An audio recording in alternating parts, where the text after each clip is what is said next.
So then viewers, hello, welcome back to another episode of it's the Hall of Fame. It's too late. Okay, if you watch this series, you will now know it as the Hall of Fame. Everyone else will think it's called the top 25 favourite players, but it's not. It's taken me until day 5, but it's the Hall of Fame. And today then, we go back to 2017, and I'm going to love with you folks, we go for a defender. Now this list is not full of defenders. Midfielders, strikers, a couple of goalkeepers in there of course, but defenders are...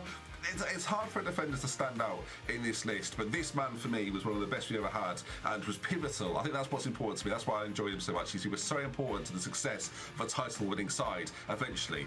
And that man then was 2017's Italian Player of the Year. No, he wasn't. He was playing for me in Italy on FM 17, and that man, ladies and gentlemen, is Ruben Diaz. Can we get a round of applause for Ruben Diaz? For those that play the game regularly, you'll know that Ruben Diaz turns into a sensational centre-back. He did last year, did the year before, and does this year as well. It was an interesting time for Ruben Diaz because we didn't have him, we didn't own him for 3 years, but if you watch the Espalion job, you will know just how pivotal he became to the success of that team. The first year we loaned him, 20 appearances in the second half of the season. He was sent off to Monaco's reserves, and I was looking for defenders at the time because it was a position we weren't particularly strong in. We brought him in, and all of a sudden, everything turned around. And after that first initial season, we brought him in again to play on loan for a slightly cheaper fee.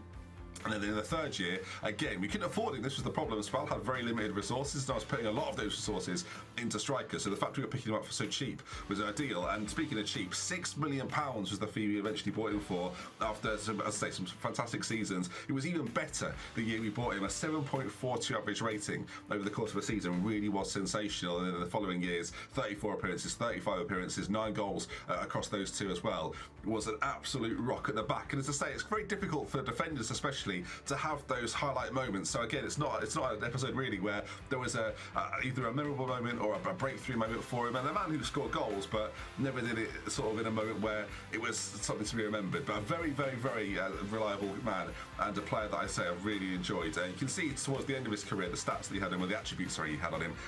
For someone that was just right only, it seemed like he was far more than that, and it was just a very solid player. And I think that's what I enjoyed about him. It was the consistency levels you got with a player like Ruben Diaz.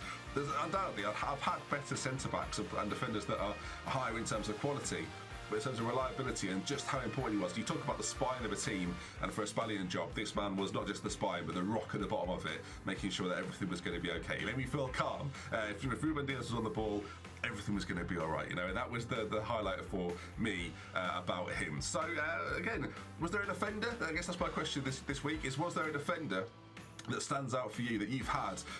Real life preferably, obviously, because regens, it's harder for everyone to read the comments and know who you're talking about, but real life defender that you've brought in the game and has been that rock for you. I say this list is full of players. There's not even many real players. Like it's regen, new gen central.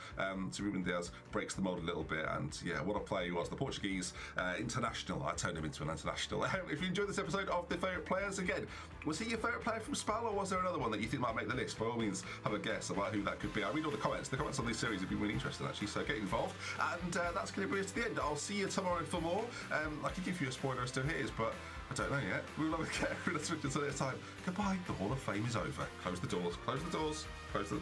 That's just my fists going together. I'm not closing any doors.